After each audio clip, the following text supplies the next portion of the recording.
तो स्वागत है आप सभी लोग का आपके अपने YouTube channel live study Allahabad पर।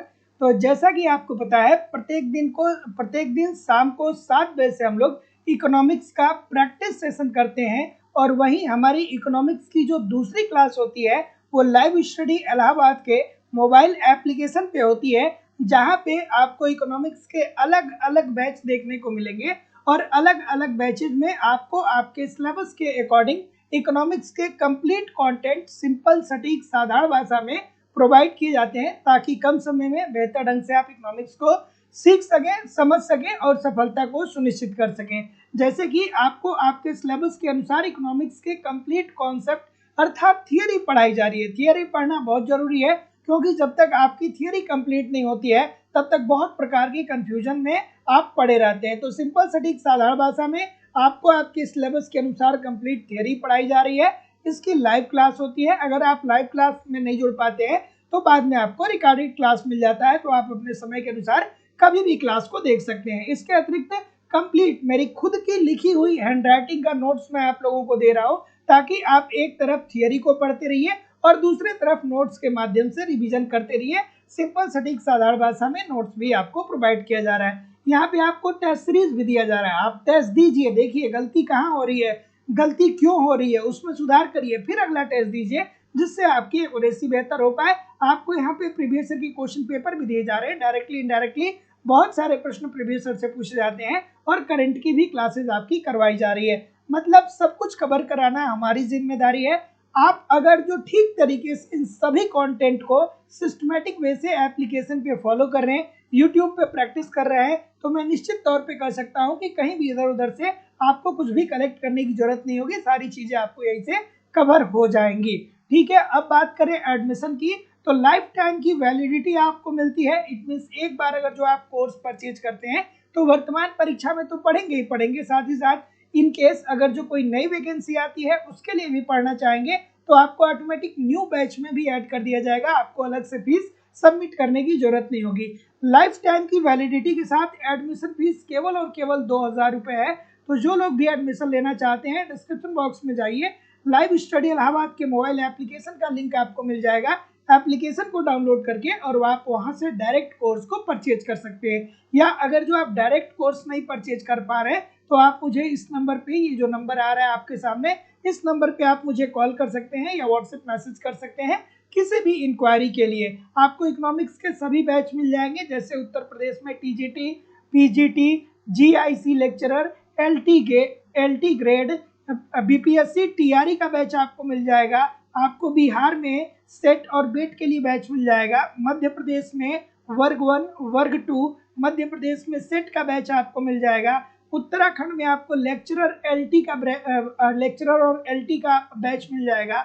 यूजीसी नेट का बैच अवेलेबल है। छत्तीसगढ़ में सेट, झारखंड में टीजीटी, झारखंड में पीजीटी, DSSB, अलग अलग राज्यों में असिस्टेंट प्रोफेसर जैसे उत्तर प्रदेश, मध्य प्रदेश, झारखंड, छत्तीसगढ़, अलग अलग राज्यों में असिस्टेंट प्रोफेसर की जो परीक्षाएं होती है उसके बैच मिल जाएंगे। एनबीएस, केबीएस अर्थात इकोनॉमिक्स के सभी बैचेज आपको मिल जाएंगे और सारे ये अलग अलग बैच हैं। तो जो लोग भी एडमिशन लेना चाहते हैं डिस्क्रिप्शन बॉक्स में जाकर के एप्लीकेशन को डाउनलोड करके डायरेक्ट वहां से कोर्स परचेज कर सकते हैं। या अगर जो आप डायरेक्ट कोर्स नहीं परचेज कर पा रहे हैं तो आप मुझे इस नंबर पे कॉल या व्हाट्सएप मैसेज भी कर सकते हैं किसी भी इंक्वायरी के लिए। बस आप ईमानदारी से मेहनत से पढ़िए। कंटेंट मेरे द्वारा इतना सारा दिया जाएगा कि अगर जो मेहनत करेंगे तो बहुत ही कम समय में बेहतर ढंग से आप इकोनॉमिक्स को सीख सकेंगे, समझ सकेंगे और सफलता को सुनिश्चित कर सकेंगे। Good evening everybody. अब हम लोग मूव करेंगे अपने सेशन की तरफ और आज के सेशन का पहला प्रश्न आपके सामने ये रहा कि मुद्रा परिमाण में वृद्धि रोजगार के स्तर को बढ़ाने में समर्थ नहीं होता है। क्यों नहीं होता है भैया? जैसे कहा जाता है ना, बहुत सारे लोग सोचते होंगे कि सर जी जब आरबीआई के हाथ में ये है कि आरबीआई नई मुद्रा को छाप सकता है, तो आरबीआई क्यों ऐसा नहीं करता है कि नई नोटों को छाप करके और गरीब लोगों को दे दे ताकि सबकी गरीबी मिट जाए। लेकिन ऐसा नहीं हो सकता है। क्यों ऐसा नहीं हो सकता है? क्योंकि अगर जो मान लीजिए कि अर्थव्यवस्था में मुद्रा परिमाण में वृद्धि हो, अर्थात अगर जो अर्थव्यवस्था में मुद्रा की पूर्ति में वृद्धि होती है ना, तो जब मुद्रा की पूर्ति बढ़ती है तो सबके पास पैसा आता है। तो सबकी क्रय शक्ति बढ़ जाती है, और जब सबकी क्रय शक्ति बढ़ जाती है तो सभी लोग वस्तुओं की मांग को बढ़ा देते हैं। तो मांग तो सभी लोग बढ़ा देंगे, लेकिन क्या उत्पादन सभी लोग बढ़ा पाएंगे? नहीं बढ़ा पाएंगे। तो मांग तो सभी लोग बढ़ा देंगे, लेकिन उत्पादन सभी लोग नहीं बढ़ा सकते हैं। तो मांग बढ़ जाता है, लेकिन जो पूर्ति होती है उससे क्या रहती है? कम होती है। तो ऐसी स्थिति में क्या होता है? वस्तु की कीमतों में वृद्धि हो जाती है, और जब वस्तु की कीमत में वृद्धि होती है तो जाहिर सी बात है कि मुद्रा का जो मूल्य होता है, मुद्रा की जो वैल्यू होती है वो क्या हो जाती है? गिर जाती है। जैसे आप जिम्बाब्वे की अर्थव्यवस्था को देखेंगे ना, तो वहां पे बड़ी मात्रा में लोग मुद्रा लेकर के जाते हैं और ब्रेड खरीद के लेके आते हैं। क्यों? क्योंकि उस अर्थव्यवस्था ने क्या किया कि अपनी अर्थव्यवस्था में मुद्रा की पूर्ति को इतना बढ़ा दिया कि मुद्रा पूर्ति बढ़ने के कारण कीमतों में कई गुने की वृद्धि हो गई, और जब कीमतें बढ़ जाती है तो इससे मुद्रा की जो वैल्यू होती है, मुद्रा का जो मूल्य होता है वो कम हो जाता है। तो ऐसी स्थिति में प्रश्न आपसे यही पूछ रहा है कि मुद्रा के परिमाण में वृद्धि रोजगार के स्तर बढ़ाने में समर्थ नहीं होता है, क्योंकि सामान का उपभोग मांग आपकी वास्तविक आय पर निर्भर करता है। आपकी जो वास्तविक आय होती है ना, इसी पे आपका मांग निर्भर करता है। तो जितने लोग भी ए बोल रहे हैं सभी लोग का उत्तर ठीक हो जाएगा।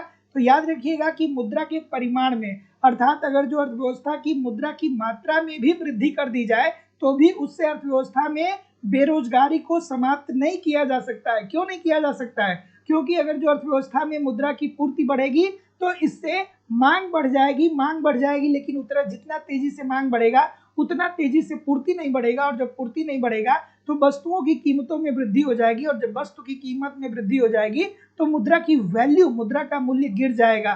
ठीक है, तो ऐसी स्थिति में जितने लोग भी ए बोल रहे हैं, ऑप्शन नंबर ए सभी लोग का उत्तर बिल्कुल ठीक हो जाएगा। अगला प्रश्न ये रहा कि मांग वक्र के विभिन्न बिंदुओं पर मांग की कीमत लोच समान होती है जब मांग वक्र कैसी होती है? खूबसूरत सा प्रश्न है, बहुत बार अलग अलग परीक्षाओं में पूछा गया है ये प्रश्न। क्या उत्तर आ रहा है भाई? अब अगर जो आपने मांग वक्र को पढ़ा होगा तो जानते होंगे, नहीं पढ़े होंगे तो नहीं जानते होंगे, इजी सी बात है। इसलिए मैं बोलता हूँ थियरी की क्लास जरूर किया करिए, ठीक है ना? थियरी की क्लास जरूर किया करिए, क्योंकि बहुत सारी ऐसी चीजें हैं जो बिना थियरी कंप्लीट किए आप कवर नहीं कर पाएंगे, आपको कोई क्लू ही नहीं आ पाएगा समझ में। तो जितने लोग भी सी बोल रहे हैं सबका उत्तर ठीक है कि मांग वक्र के विभिन्न बिंदुओं पर मांग की कीमत लोच समान होती है जब मांग वक्र क्या होता है? आयताकार अतिप्रबलय होता है। तो जितने लोग भी सी बोल रहे हैं बिल्कुल ठीक बोल रहे हैं, ये एएफसी की बात कर रहा है। तो जितने लोग भी सी बोल रहे हैं एब्सोल्युटली आपकी बात 100% ठीक है कि मांग वक्र के विभिन्न बिंदुओं पर मांग की कीमत लोच क्या होती है? समान होती है जब मांग वक्र क्या होता है? आयताकार अतिप्रबलीय होता है। अगला प्रश्न कि वह अर्थशास्त्री का नाम बताइए जिसने कीमत निर्धारण में समय के महत्व का विवेचन किया। उस अर्थशास्त्री का नाम बताइए जिसने ये कहा कि जब वस्तुओं की कीमतों का निर्धारण होता है तो उसमें समय भी महत्वपूर्ण होता है। सभी लोग वीडियो को लाइक कर दो यार, शेयर कर दो, और जितने लोग भी चैनल पे नए हैं चैनल को सब्सक्राइब करके बेल आइकन को जरूर क्लिक कर दीजिए। सभी लोग एक बार वीडियो को लाइक कर दीजिए, शेयर कर दीजिए, ठीक है? ज्योति चौरसिया जी, संजय जी, भास्कर जी, कृष्ण जी, सुनीता जी, ठीक है? सभी लोगों से निवेदन है, बहुत सारे लोग जुड़े हैं, सबका नाम पढ़ना पॉसिबल नहीं है, लेकिन सभी लोग वीडियो को लाइक शेयर कर दीजिए। क्या उत्तर आ रहा है? तो इजी सी बात है भैया। अब अल्फ्रेड मार्शल साहब ने समय को कितने भागों में विभाजित किया? सभी लोग कमेंट करके बताइए कि अल्फ्रेड मार्शल साहब ने समय को कितने भागों में विभाजित किया। तो मार्शल साहब पहले ऐसे अर्थशास्त्री हुए जिन्होंने ये कहा कि जब वस्तुओं की कीमतों का निर्धारण होता है तो उसमें समय भी महत्वपूर्ण होता है। क्यों? ये तो देखने को भी मिलता है ना हम लोगों को। जब आप ठंडी के समय में शॉपिंग मॉल जाएंगे, जब बड़े मॉल में जाएंगे ठंडी के समय में, तो वहाँ देखेंगे कि गर्मी के कपड़े थोड़े से सस्ते मिलेंगे, और जब गर्मियों में आप जब आप ठंडी के कपड़े खरीदने शॉपिंग मॉल जाएंगे तो ठंडी के कपड़े गर्मियों में थोड़े सस्ते मिलेंगे। क्यों मिलेंगे? क्योंकि जो कंपनियां होती हैं वो चाहती हैं कि जो हमारे पुराने प्रोडक्ट हैं वो मार्केट में बिक जाए, ताकि नए सीजन के लिए हम उत्पादन कर सके, हमारी कम से कम लागत निकल आए। तो अल्फ्रेड मार्शल साहब पहले ऐसे अर्थशास्त्री हुए जिन्होंने ये बात स्वीकार की कि जब किसी वस्तु की कीमत का निर्धारण होगा तो उसमें समय भी महत्वपूर्ण होगा। और ये 4 प्रकार के समय की बात करते हैं। कौन कौन सा था? कमेंट करके बताइए। एक अल्पकाल, दूसरा अति अल्पकाल, तीसरा दीर्घकाल, चौथा अति दीर्घकाल। तो जितने लोग भी डी बोल रहे हैं ठीक बोल रहे हैं। अगला प्रश्न कि यद्यपि ब्याज की दर मुद्रा की मांग और पूर्ति में साम्य के द्वारा निर्धारित होती है, तथापि कभी कभी मुद्रा की पूर्ति में वृद्धि भी ब्याज दर को घटा नहीं पाता है। यह विचार किसने दिया था? खूबसूरत सा प्रश्न है, बहुत बार ये प्रश्न पूछा गया है अलग अलग परीक्षाओं में। ठीक है, 4 प्रकार के होते हैं, अति अल्पकाल, अति अल्पकाल, दीर्घकाल, अति दीर्घकाल। ठीक है, अगला चलिए अगला प्रश्न है। तो अगर जो किन साहब को आपने पढ़ा होगा तो किन साहब आसान सी भाषा में कहते हैं कि देखिए भैया, अगर जो अर्थव्यवस्था में मुद्रा की पूर्ति बढ़ेगी, तो जब मुद्रा की पूर्ति बढ़ेगी तो सबके पास पैसा चला जाएगा। जब सबके पास पैसा चला जाएगा तो ऐसी स्थिति में लोग ऋण की मांग को कम कर देंगे। तो ऋण की मांग को कम कर देंगे तो ब्याज दर में कमी आ सकती है, लेकिन ब्याज की दर कभी भी शून्य या ब्याज की दर कभी भी ऋणात्मक नहीं हो सकती है। ठीक है, ब्याज की दर कभी भी शून्य या ब्याज की दर कभी भी ऋणात्मक नहीं हो सकती है। तो किन साहब क्या कहते हैं? किन साहब कहते हैं कि जब अर्थव्यवस्था में मुद्रा की पूर्ति में वृद्धि होता है, किन साहब क्या कहते हैं कि जब किन साहब क्या कहते हैं, यही तो कहते हैं, किन साहब कहते हैं कि अर्थव्यवस्था में जब मुद्रा की पूर्ति में वृद्धि होता है तो ऐसी स्थिति में ब्याज दर में एक निश्चित सीमा तक कमी आएगी। और सही बात है भैया कि अगर जो मान लीजिए कि अर्थव्यवस्था में मुद्रा की पूर्ति बहुत बढ़ जाए तो पैसा सबके पास आ जाएगा, और जब सबके पास पैसा आ जाएगा तो लोग ऋण क्यों लेंगे? तो जब लोग ऋण लेना कम करेंगे तो ब्याज की दर में कमी आएगी। लेकिन ये बात ठीक है कि मुद्रा की पूर्ति बढ़ेगी तो ब्याज दर में कमी आएगी, लेकिन ब्याज की दर कभी भी शून्य या ऋणात्मक नहीं हो सकती है। इसका क्या मतलब हुआ कि भैया कभी भी आप ऐसा नहीं करेंगे कि बैंक में 10 लाख रुपए ले जा करके जमा करेंगे और बैंक वाले कहेंगे भैया आप 1 साल तक हमारा पैसा जमा कर लीजिए और 1 साल के बाद 10 ही लाख रुपया आप हमको दे दीजिएगा। तो कभी भी आप 0 ब्याज के लिए बैंक में पैसा नहीं जमा करेंगे, या कभी ये नहीं कहेंगे कि हम 10 लाख जमा कर रहे हैं आप 9 लाख हमको दे दीजिएगा।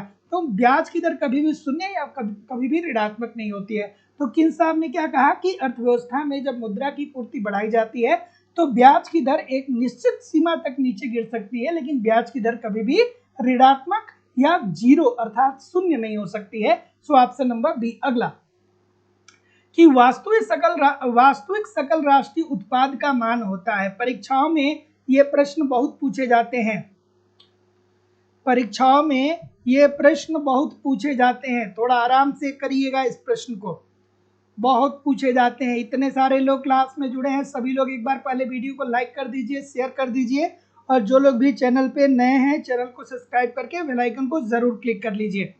चलिए क्या उत्तर आ रहा है भाई कि वास्तविक सकल राष्ट्रीय उत्पाद का मान क्या होता है, बताइए। तो वास्तविक सकल राष्ट्रीय उत्पादन का मान क्या होता है? तो क्या बोल रहे हैं सर? ठीक है ठीक है ठीक है, तो जितने लोग भी ऑप्शन नंबर डी बोल रहे हैं सभी लोग का उत्तर ठीक हो जाएगा कि सर मौद्रिक सकल राष्ट्रीय उत्पाद इंटू चालू वर्ष में कीमत स्तर अपान आधार वर्ष में कीमत स्तर। So option number D according to the question this is the right answer हो जाएगा। आसान सी बात है, फार्मूला है, कॉपी पेन पास में रखिए, नोट डाउन इसको जरूर कर लिया करिए। ठीक है, तो वास्तविक सकल राष्ट्रीय उत्पादन इज इक्वल टू क्या होता है? तो मौद्रिक सकल उत्पाद इंटू चालू वर्ष में कीमत स्तर अपान आधार वर्ष में कीमत स्तर। Option number D. अगला कि निम्नलिखित मदों में से कौन सकल राष्ट्रीय आय की गणना में सम्मिलित किया जाता है? सकल राष्ट्रीय आय की गणना में किसको सम्मिलित किया जाता है? बेसिकली आपसे ये पूछा जाता है।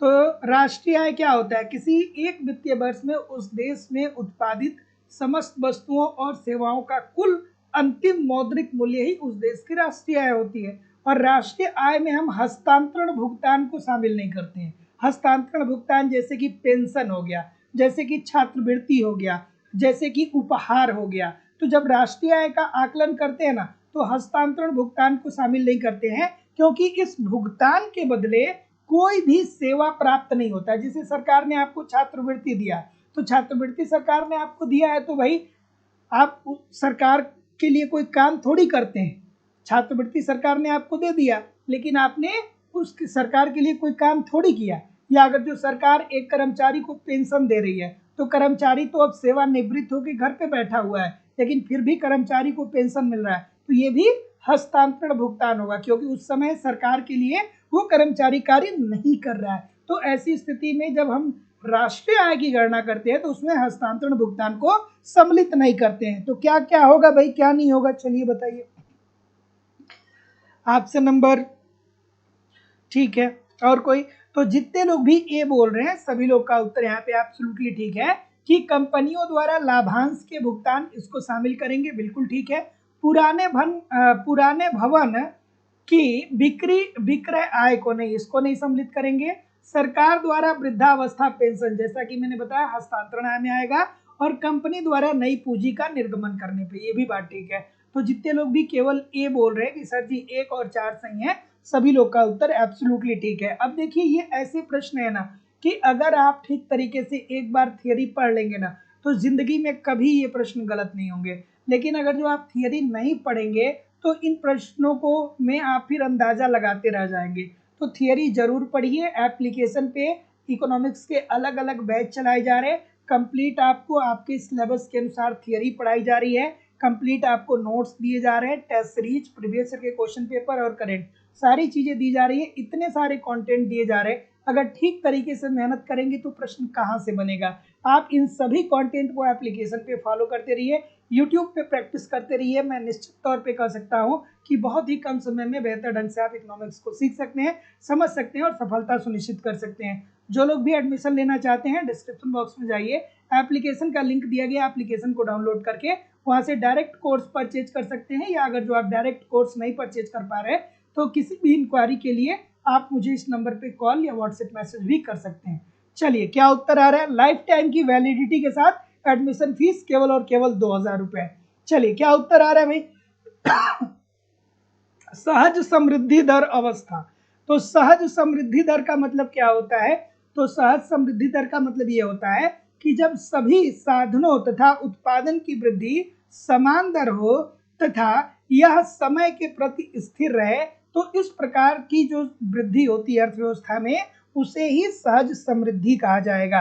तो जितने लोग भी ऑप्शन नंबर क्या बोल रहे हैं, डी बोल रहे हैं, सभी लोग का उत्तर ठीक है। तो याद रखिएगा कि सहज समृद्धि अवस्था का तात्पर्य है कि एक ऐसी अवस्था जिसके अंतर्गत अर्थव्यवस्था में सभी साधनों तथा सभी साधन, जो उत्पादन के साधन होते हैं और उत्पादन में वृद्धि समान दर से होती है तथा यह दर समय के प्रति क्या रहती है, स्थिर रहती है। तो इस तरीके की जो अवस्था होती है उसे ही सहज समृद्धि की अवस्था बोलते हैं। Option number D. अगला, कि किसने कहा कि श्रम का विशिष्टीकरण बाजार आकार पर निर्भर करता है? श्रम का विशिष्टीकरण, ठीक है। अब बहुत सारे लोग को नहीं पता होगा कि श्रम का विशिष्टीकरण क्या है। तो आसान भाषा में, जब आप बचपन में पढ़ रहे होंगे तो आपने देखा होगा कि जब आप कपड़ा सिलवाने जाते थे ना, तो एक ही ट्रेलर होता था और वही आपके शरीर की साइज भी लेता था, वही कपड़ा काटता भी था, वही कपड़ा सिलता भी था, वही कपड़ा प्रेस भी करता था, वही कपड़े को मतलब फोल्ड करके बिलिंग भी करता था। तो एक ही व्यक्ति, एक ही दर्जी होता था और वो सारा काम करता था। लेकिन जब हमारी अर्थव्यवस्था में जनसंख्या में वृद्धि हो गई, तो जनसंख्या में वृद्धि के कारण मांग में भी वृद्धि हो गई। तो जब मांग में वृद्धि हो गई, तो ऐसी स्थिति में जब अब आप कपड़ा सिलवाने जाएंगे, थोड़े से अच्छे दुकानदार के पास जाएंगे, तो देखेंगे कि एक व्यक्ति होगा जो आपके कपड़े, जो आपके शरीर की माप लेगा, दूसरा कपड़ा काटेगा, तीसरा कपड़ा सिलेगा, चौथा उसमें बकरम लगाएगा और प्रेस करेगा, और पांचवा आपके लिए बिलिंग करेगा। तो इसका मतलब क्या हुआ? इसका मतलब ये हुआ कि जब अर्थव्यवस्था के आकार में वृद्धि होती है, तो अर्थव्यवस्था के आकार में वृद्धि होने के कारण श्रम में विशिष्टीकरण आता है, और जब श्रम में विशिष्टीकरण आता है तो ऐसी स्थिति में उस देश में उत्पादन का स्तर क्या होता है, बेहतर होता है। तो जितने लोग भी ऑप्शन नंबर क्या बोल रहे हैं, कहाँ गए एडम स्मिथ? तो जितने लोग भी डी बोल रहे हैं एडम स्मिथ, सभी लोग का उत्तर ठीक हो जाएगा। अगला, कि कुल मुद्रा पूर्ति जो चलन मुद्रा के परिमाण और बैंकों की कुल जमा तथा रिजर्व बैंक के पास अन्य जमा का योग होती है, ये कही जाती है। क्या उत्तर आ रहा है भाई?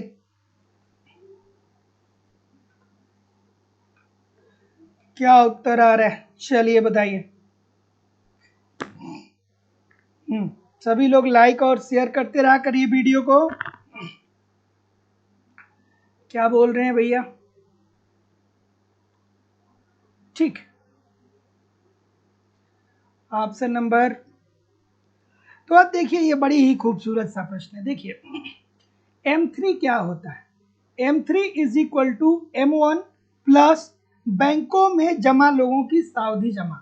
ठीक है, बैंकों में सावधि जमा, यही होता है ना M3। तो यही तो ये कह रहा है कि कुल मुद्रा पूर्ति जो चलन मुद्रा के परिमाण, तो चलन मुद्रा के परिमाण ये M1 के अंतर्गत आता है ना, जिसमें क्या आता है, जिसमें नोट और सिक्के आते हैं, नोट व सिक्के आते हैं M1 के अंतर्गत। ठीक है, और बैंकों की कुल जमा तथा रिजर्व बैंक के पास अन्य जमा का योग जो होता है वो क्या होता है, M3 होता है।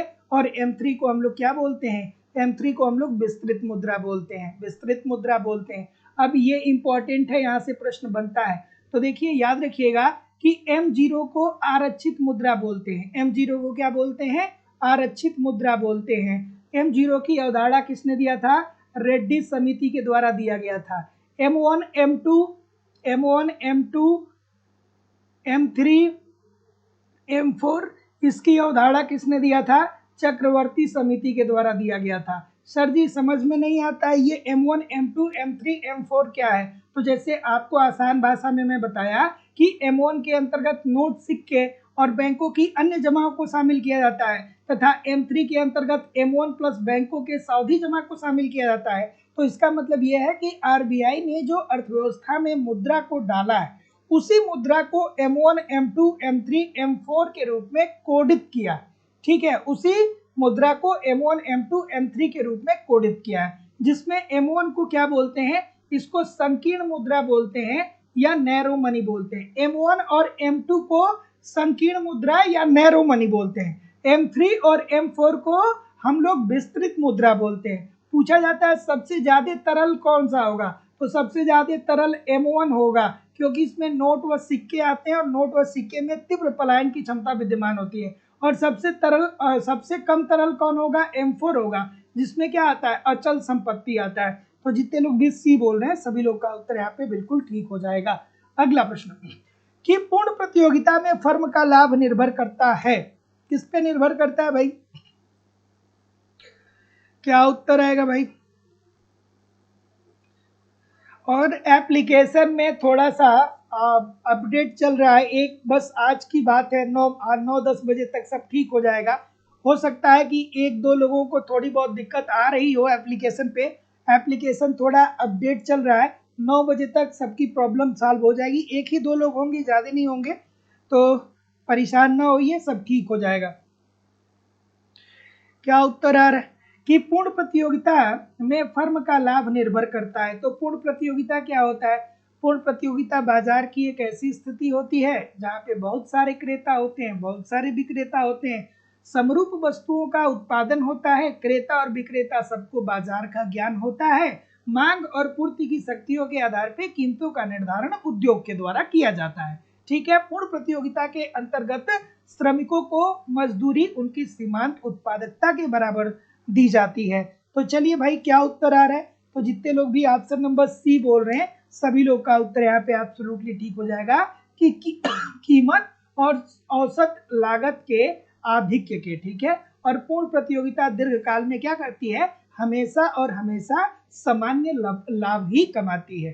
ठीक है, पूर्ण प्रतियोगिता के अंतर्गत फर्में दीर्घकाल में हमेशा और हमेशा सामान्य लाभ कमाता है, और इनकी जो औसत लागत होती है और जो वस्तु की कीमत ये प्राप्त करते हैं उसी के बीच का अंतर ही उत्पादक का लाभ होता है। ठीक है, सो ऑप्शन नंबर सी। अगला भारत में राज्य सरकार के आगम का सबसे महत्वपूर्ण स्रोत कौन सा है? राज्य सरकार की बात हो रही है, ध्यान से करिएगा। भारत में राज्य सरकार की आय का सबसे बड़ा स्रोत कौन सा है भाई? चलिए बताइए। सुभाष श्रीवास्तव जी, कुमारी सुंदरी जी, मुक्ता वर्मा जी, एस एन मिश्रा जी, सुनीता गुप्ता जी, राजन सिंह जी, प्रियम जी, नौशाद अली जी, संजय कुमार जी, असलम अंसारी जी, एस एन मिश्रा जी, शिवानी श्रीवास्तव जी, प्रियंका कुमारी जी, ठीक है, राजन सिंह जी, सर्वेश कुमार जी, ठीक है, संजय कुमार जी। सभी लोगों से निवेदन है कि वीडियो को लाइक और शेयर कर दीजिए। सुनील दुबे जी, प्रियम जी। चलिए क्या उत्तर आ रहा है? भास्कर पांडे जी। चलिए शकुंतला कुमारी जी क्या बोल रहे हैं? सीका विश्वकर्मा जी सी बोल रहे हैं सभी लोग, ठीक है, सब सी बोल रहे हैं। तो जितने भी सी बोल रहे हैं क्या ठीक बोल रहे हैं? सी वाले जितने भी है सब गलत बोल रहे हैं। क्यों? क्योंकि ये ट्रेड टैक्स को ही हम क्या कहते हैं? ट्रेड ट्रेस टैक्स, अर्थात ये बिक्री कर है। ये क्या है? ये बिक्री कर है। और बिक्री कर क्या होता है? राज्य सरकार की आय का सबसे बड़ा स्रोत होता है। ट्रेड टैक्स अर्थात बिक्री कर। बिक्री कर क्या होता है? राज्य सरकार की आय का सबसे बड़ा स्रोत होता है। और जो राज्य सरकार की आय का दूसरा बड़ा, पहला स्रोत राज्य सरकार की आय का सबसे बड़ा स्रोत जो होता है वो क्या होता है? बिक्री कर होता है। बिक्री कर होता है। उसके बाद दूसरा क्या होता है? दूसरा मनोरंजन कर होता है। मनोरंजन कर, मनोरंजन कर क्या होता है? तो कभी आप सर्कस देखने गए हैं, कभी आप सिनेमा हॉल में पिक्चर देखने गए हैं, तो अगर आपने कभी सर्कस देखा होगा या कभी आपने सिनेमा हॉल में पिक्चर देखा होगा तो वहां पे आपने टिकट खरीदा होगा। और जब आपने टिकट खरीदा होगा तो राज्य सरकार उस पर टैक्स भी वसूल करती है। तो आपने तो जहां से टिकट लिया पैसा उसको दे दिया, लेकिन उस वो पैसा किसके पास चला जाएगा? राज्य सरकार के पास चला जाएगा। तो मनोरंजन कर हो गया। उसके बाद भू राजस्व कर हो गया, कृषि आय कर हो गया। तो जितने लोग भी बी बोल रहे हैं सभी लोग का उत्तर ठीक हो जाएगा। अगला, कि निम्न कथनों में से कौन सा नवीन औद्योगिक नीति 1991 पर लागू नहीं होता है? नवीन औद्योगिक नीति जब लाई गई थी तो उस 1991 में नवीन औद्योगिक नीति ले आई गई थी। एलपीजी मॉडल लेकर के आया गया था। किसके द्वारा? मनमोहन सिंह जी के द्वारा। इसके अंतर्गत हम लोगों ने क्या किया कि अपनी अर्थव्यवस्था को विश्व की सभी अर्थव्यवस्थाओं के साथ जोड़ दिया कि भैया आप आइए हमारे देश में अपनी वस्तुओं को बेचिए और हम आपके देश में जाकर के अपनी वस्तुओं को बेचेंगे। उस समय हमें हमारे ऊपर, हमारे देश के ऊपर भुगतान असंतुलन की समस्या विद्यमान थी। हमारे पास केवल और केवल इतना ही पैसा बचा हुआ था कि हम 2 सप्ताह तक ही अपनी अर्थव्यवस्था को सुचारू रूप से चला सकते थे। ऐसी स्थिति में उस समय जिम्मेदारी दी गई किसको? मनमोहन सिंह जी को। और मनमोहन सिंह जी एलपीजी मॉडल लेकर के आते हैं और एलपीजी मॉडल के अंतर्गत अपनी अर्थव्यवस्थाओं को विश्व की सभी अर्थव्यवस्थाओं के साथ जोड़ दिया जाता है और ऐसी स्थिति में वित्तीय संकट से हमें छुटकारा मिल जाता है। चलिए क्या उत्तर आ रहा है भाई? तो जितने लोग भी सी बोल रहे हैं सभी लोग का उत्तर यहाँ पे बिल्कुल ठीक हो जाएगा कि यह बाह्य दबाव से मुक्ति दिलाती है। नहीं भैया, जब हम नई औद्योगिक नीति लेकर के आते हैं 1991 वाली, तो उसमें हम अपनी पूरी अर्थव्यवस्था खोल देते हैं कि भैया आप विश्व की जितनी भी अर्थव्यवस्था है वो हमारे देश से आकर के व्यापार कर सकती हैं। तो ऐसी स्थिति में ये बाह्य दबाव से मुक्ति थोड़ी दिलाती है, ये तो हमें और प्रतिस्पर्धा में डाल देती है, हमारे घरेलू उद्योगों के विकास को और ये दबा देती है। क्योंकि जब विदेशों से निर्मित वस्तुएं आएंगी तो उनके पास अमेरिका से जो वस्तु, मान लीजिए कि जो वस्तु अमेरिका से आ रही है तो उनके पास तो बहुत अच्छी टेक्नोलॉजी है, लेकिन भारत में उतनी अच्छी टेक्नोलॉजी नहीं है। तो ये हमें बाह्य दबाव से मुक्ति नहीं दिलाती है, हमें और दबाव में डालती है। तो जितने लोग भी सी बोल रहे हैं सभी लोग का उत्तर ठीक हो जाएगा। अगला प्रश्न, कि हैरड प्रतिमान में यदि वांछित विकास दर वास्तविक विकास दर से कम हो तो इसका परिणाम क्या होगा? अब हैरड डोमर मॉडल को अगर जो आप पढ़े होंगे तो जानते होंगे, नहीं पढ़े होंगे तो नहीं जानते होंगे, इजी सी बात है। चलिए भाई बताइए। सॉरी, क्या बोल रहे हैं? ठीक, ऑप्शन नंबर ए बोल रहे हैं, ए बोल रहे हैं। अब देखिए, इसीलिए थियरी पढ़िए। अब अगर जो आपने हेरेट-डोमर मॉडल को नहीं पढ़ा है, अब इनका स्वर्डिंग युग आप नहीं जानते हैं, GA क्या होता है नहीं जानते हैं, GW क्या होता है नहीं जानते हैं, GM क्या होता है नहीं जानते हैं, तो कैसे काम चलेगा? फिर तुक्का लगाते आप रह जाएंगे। थियरी जरूर पढ़ा करिए, और एप्लीकेशन पे ये सब कुछ आपको सिंपल सटीक भाषा में करवाया जा रहा है।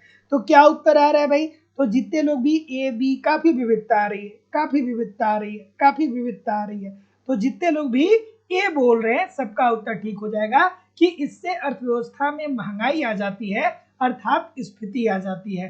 तो यदि वांछित विकास दर वास्तविक विकास दर से कम होता है तो ऐसी स्थिति में अर्थव्यवस्था में स्फीति आ जाती है। ऐसा कहाँ माना गया? हेरेट-डोमर मॉडल के अंतर्गत माना गया है। So option number A according to the question this is the right answer हो जाएगा। अगला प्रश्न कि निवेश दर 12% तथा जनसंख्या वृद्धि दर 2% दिए होने पर 3:1 का पूंजी उत्पादन अनुपात द्वारा प्रति व्यक्ति आय वृद्धि दर क्या होगी? कंपटीशन में हजारों छात्रों से ये प्रश्न आपको आगे कर देगा।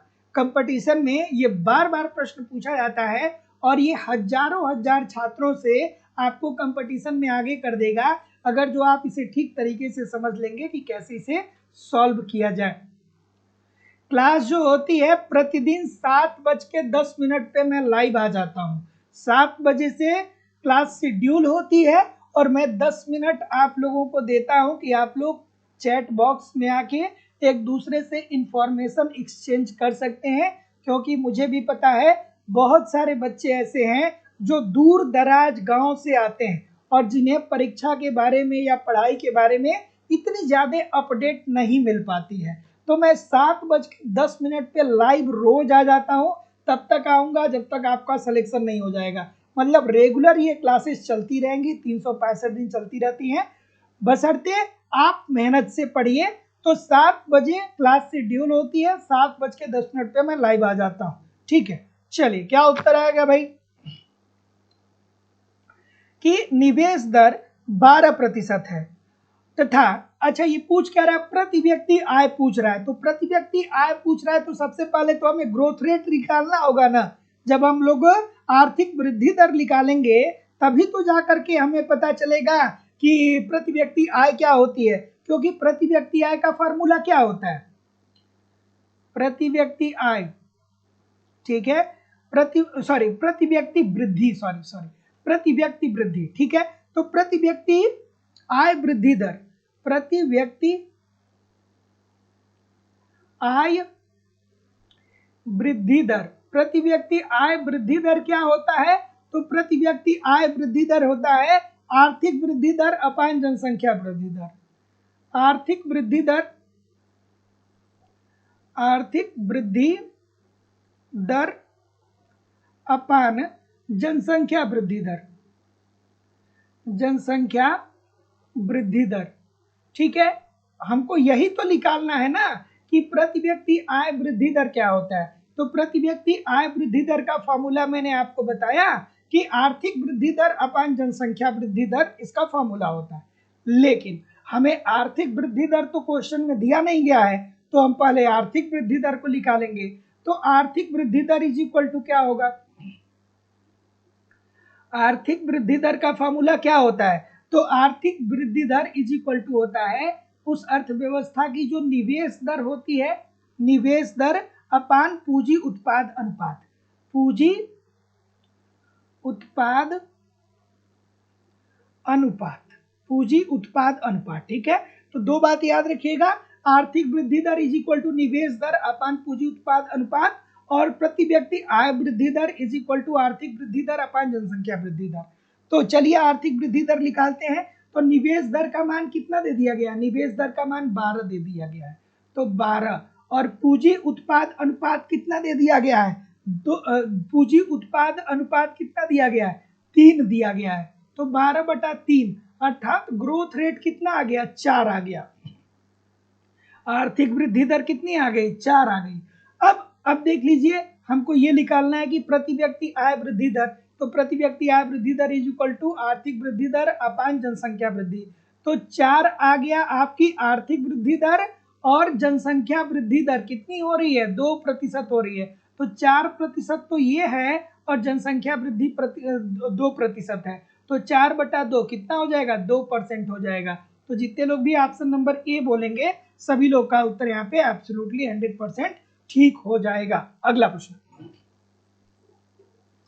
कि जे.आर. हिक्स के अनुसार दिए हुए पूंजी श्रम अनुपात पर तकनीकी को तटस्थ कहा जाता है यदि वह, अब अगर जो आपने हिक्स को पढ़ा है तो आप समझ पाएंगे कि ये प्रश्न क्या है।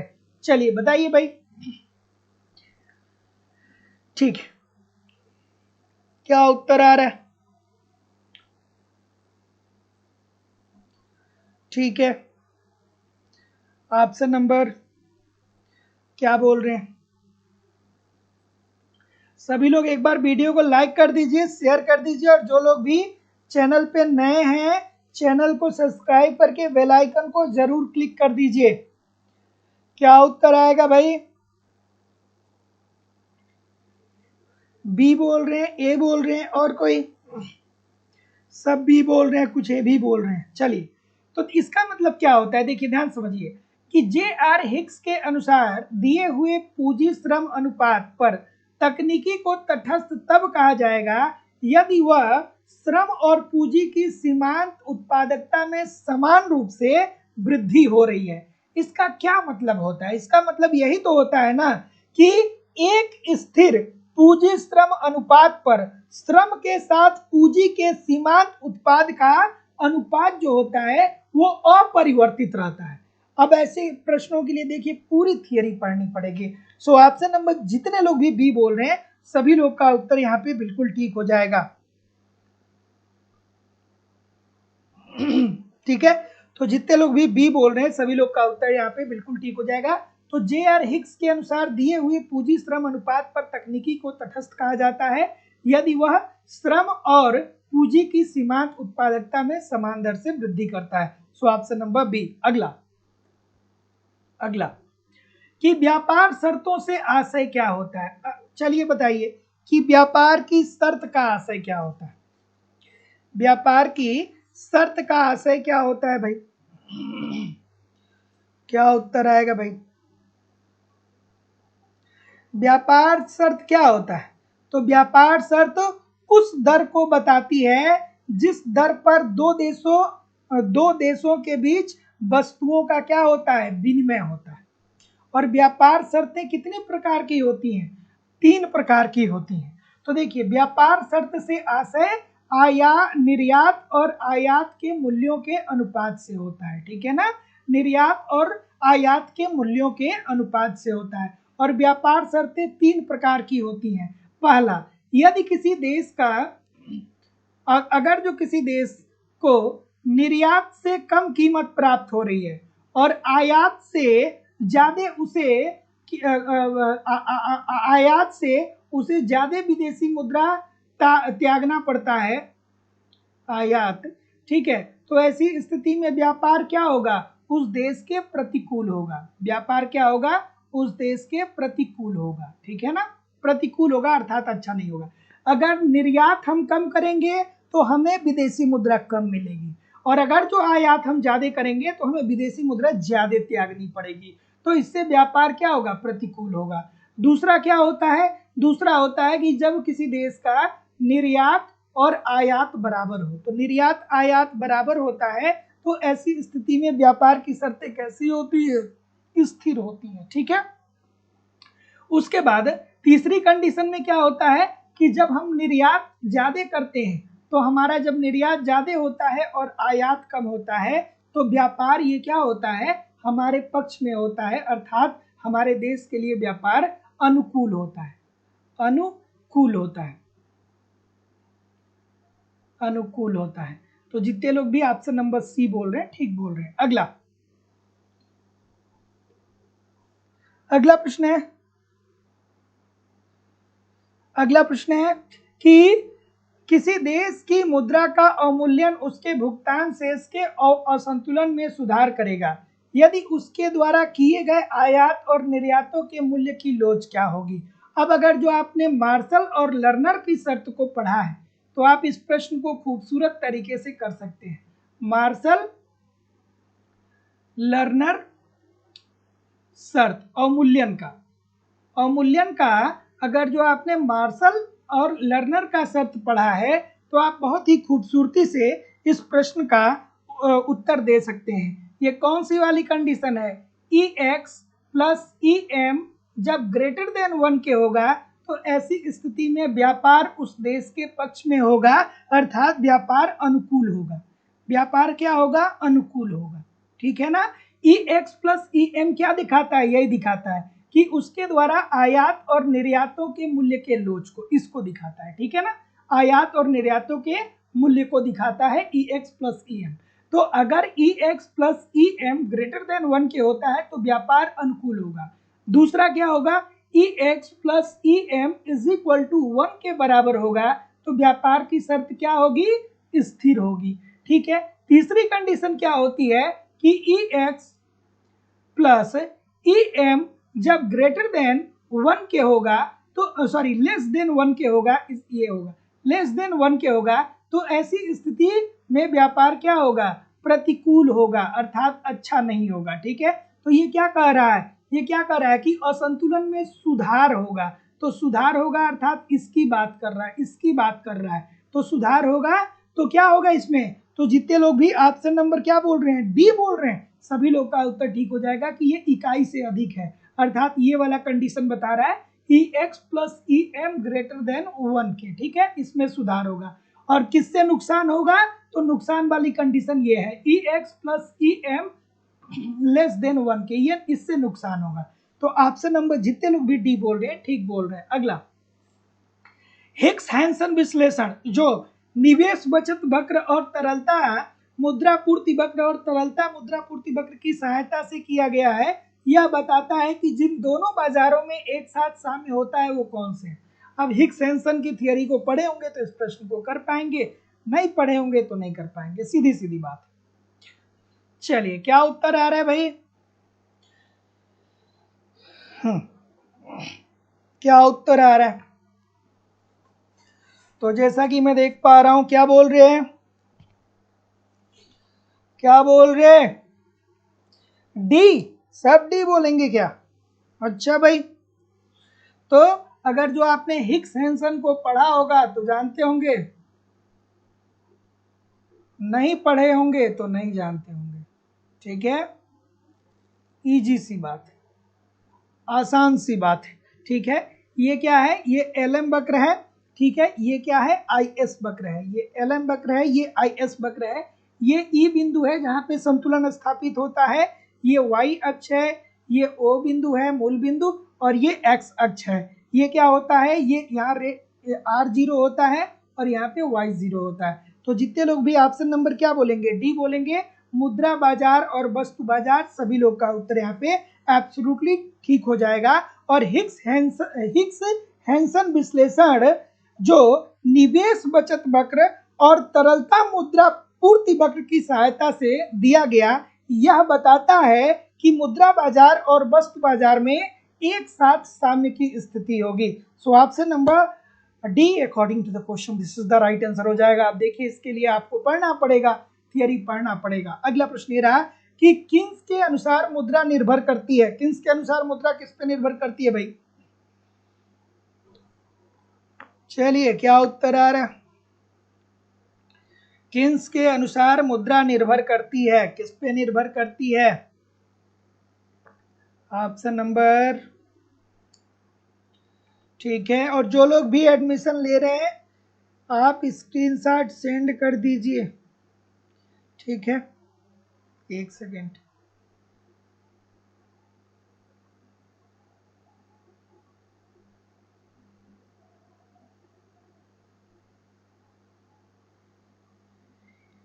एक सेकेंड। ठीक ठीक, क्या उत्तर आ रहा, क्या उत्तर आ रहा।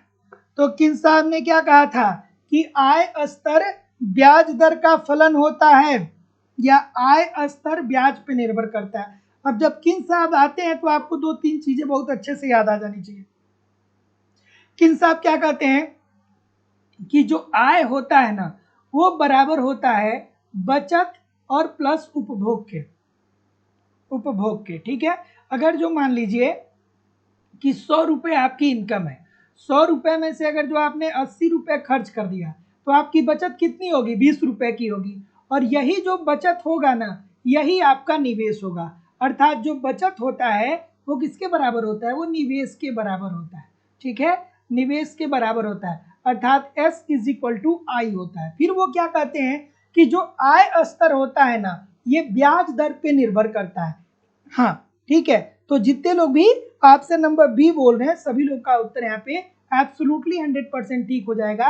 आय स्तर ब्याज दर पे निर्भर होता है। क्यों, कैसे निर्भर होता है कि जब अर्थव्यवस्था में ब्याज की दर में वृद्धि होती है तो जब ब्याज की दर बढ़ती है तो लोग क्या करते हैं, कम ऋण लेते हैं। या यूं कहें कि जब लोगों की आय में वृद्धि होती है तो जब लोगों के पास पैसा रहेगा तो लोग ब्याज की दर कम लेंगे, ब्याज लोग कम लेंगे। लेकिन जब लोगों की आय में कमी आएगी तो लोग क्या करेंगे कि ब्याज की ऋण ज्यादा लेंगे, और ऋण ज्यादा लेंगे तो ब्याज ज्यादा होगा, ठीक है। तो जब लोगों की आय ज्यादा होगी तो लोग कम ऋण लेंगे, और कम ऋण लेंगे तो ब्याज की दर कम रहेगी, ठीक है। और अगर जो आय कम होगी तो लोगों को ज्यादा ऋण लेना पड़ेगा, और जब ज्यादा ऋण लोग लेंगे तो ब्याज की दर ज्यादा होगी।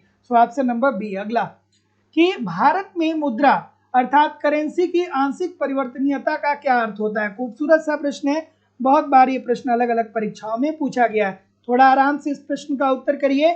और आप लोगों की इकोनॉमिक्स की जो दूसरी क्लास है वो लाइव स्टडी इलाहाबाद के मोबाइल एप्लीकेशन पे होती है, जहाँ पे आपको इकोनॉमिक्स के अलग अलग बैच देखने को मिलेंगे, और अलग अलग बैचेज में आपको आपके सिलेबस के अकॉर्डिंग इकोनॉमिक्स के कंप्लीट कंटेंट सिंपल सटीक साधारण भाषा में प्रोवाइड किए जाते हैं, ताकि कम समय में बेहतर ढंग से आप इकोनॉमिक्स को सीख सकें, समझ सकें और सफलता को सुनिश्चित कर सकें। जैसे कि आपको आपके सिलेबस के अनुसार कंप्लीट इकोनॉमिक्स की थियरी पढ़ाई जा रही है।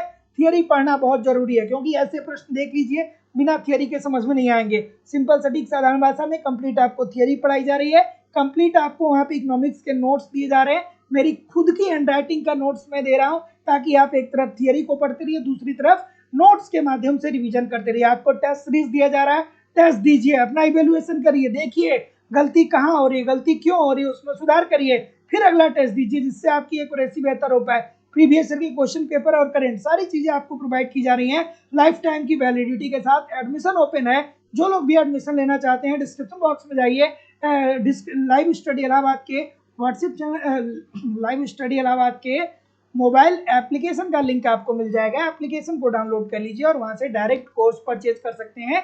एडमिशन फीस केवल और केवल 2000 रुपये है, लाइफ टाइम की वैलिडिटी के साथ। इकोनॉमिक्स के सभी बैच आपको वहां पे मिल जाएंगे। और जो लोग भी डायरेक्ट वहां से कोर्स नहीं परचेज कर पा रहे हैं, आपको किसी भी प्रकार की कोई भी समस्या आ रही है तो आप मुझे इस नंबर पे डायरेक्ट कॉल कर सकते हैं या व्हाट्सएप मैसेज भी कर सकते हैं। चलिए क्या उत्तर आ रहा है सर, तो डी बोल रहे हैं। डी के अलावा कोई और है, डी के अलावा कोई और है, सब डी बोल रहे हैं। तो जितने भी डी हैं सब गलत होंगे, डी वाले जितने भी हैं सब गलत हैं।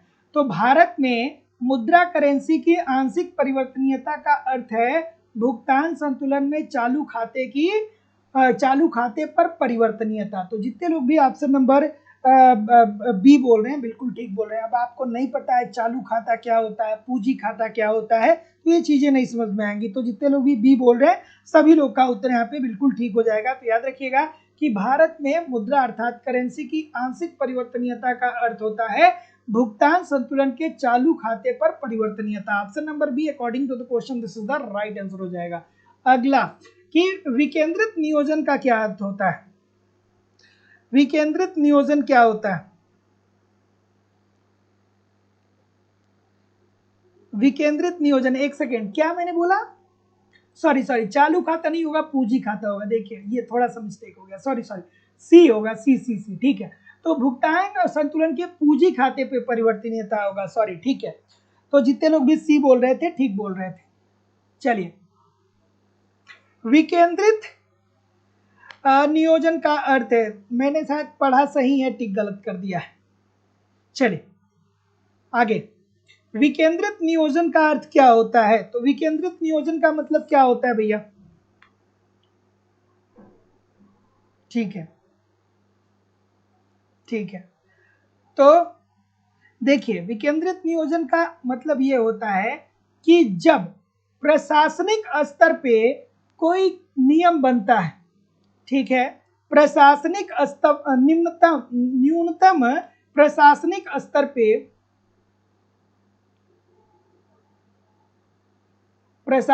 स्तर पे जब कोई नियम बनता है तो इस नियम को फिर राज्य सरकार के पास भेजा जाता है, राज्य सरकार के पास भेजा जाता है स्वीकृति के लिए। और राज्य सरकार किसके पास भेजता है? राज्य सरकार भेजता है केंद्र सरकार के पास। राज्य सरकार किसके पास भेजता है? केंद्र सरकार के पास भेजता है, ठीक है। तो इस प्रकार के नियोजन को, ये नीचे से ऊपर की तरफ जाता है, तो इसे हम लोग क्या बोलेंगे? निम्न प्रशासनिक स्तर से नियोजन का प्रादुर्भाव होना, ठीक है। अर्थात option number D according to the question ठीक हो जाएगा। तो प्रशासनिक स्तर अगर जो कोई नियम बनाता है, इस नियम पे विचार करने के लिए इसे राज्य सरकार, और फिर राज्य सरकार से ये केंद्र सरकार के पास चला जाता है, तो इसे हम लोग क्या बोलते हैं? न्यूनतम प्रशासनिक स्तर से नियोजन का प्रादुर्भाव होना, या निम्न, इसे एक और नाम से जानते हैं, देखिए मैं थोड़ा सा भूल रहा हूं, एक और इसे नाम से जाना जाता है जो परीक्षा में पूछा जाता है आप लोगों के, निम्नतर स्तर से नियोजन, ठीक है, निम्नतर स्तर से नियोजन, ठीक है। So option number D. अगला, कि निम्न में से कौन सी द इंडियन इकोनॉमी और गांधीयन ब्लूप्रिंट नामक पुस्तक के रचयिता हैं? कौन है भाई? लाइक शेयर करते रहा करिए, वीडियो को मेहनत करते रहा करिए, है ना, क्योंकि जिंदगी में एक ही सत्य है और कुछ सत्य नहीं है, कि आदमी जन्म लिया है तो एक दिन मृत्यु होगी। बाकी तो भाई जिस पे आप सबसे ज़्यादा विश्वास करते हैं, सबसे ज़्यादा भरोसा करते हैं, वही आपके साथ क्या करता है? विश्वासघात करता है। जिसको आप सबसे ज़्यादा समय देते हैं, जिसको आप समझते हैं कि ये मेरे लिए ज़िंदगी में सबसे ज़्यादा ज़रूरी है, वही ज़िंदगी में आपके लिए सबसे ज़्यादा नकारा निकल जाता है। जिसको आप बहुत समय देते हैं, आपको लगता है ये मेरा है या ये मेरी है, तो ऐसी स्थिति में आप बहुत समय दे देते हैं। लेकिन एक समय ऐसा आता है कि जब लगता है कि वो तो बस ऐसे ही नालायक था, है ना, उसका हमारी ज़िंदगी में कोई मतलब ही नहीं था। तो यार दुनिया को छोड़ो, अपने ऊपर काम करो, है ना। दुनिया को छोड़िए, अपने ऊपर काम करिए। बस एक सत्य है, जन्म हुआ है तो मृत्यु होगी, बाकी तो सब उलझन है। आप अपने दिमाग में बना लिए हैं कि ये समस्या है, वो समस्या है, ऐसे है वैसे है। अरे कोई समस्या नहीं है, जितनी भी समस्या है वो सब आपके द्वारा बनाया गया है, आप अपने दिमाग में बना दिए। भगवान ने आपको बढ़िया एक स्वस्थ दिमाग दिया है, दो हाथ दिया है, दो पैर दिया है, आप जिंदगी में अपने मेहनत से सब कुछ हासिल कर सकते हैं। बशर्ते मेहनत तो करिए, मेहनत तो करिए, बिना मेहनत के थोड़ी किसी को मिला है कुछ। आप भी मेहनत करेंगे तो आपको भी निश्चित तौर पे सफलता मिलेगी, है ना। मेहनत करिए, इधर उधर के चक्कर में कम रहिए, है ना। जिसको आप सबसे ज़्यादा समय देते हैं, जिसके ऊपर सबसे ज़्यादा आप भरोसा करते हैं, वही तो आपका भरोसा तोड़ता है।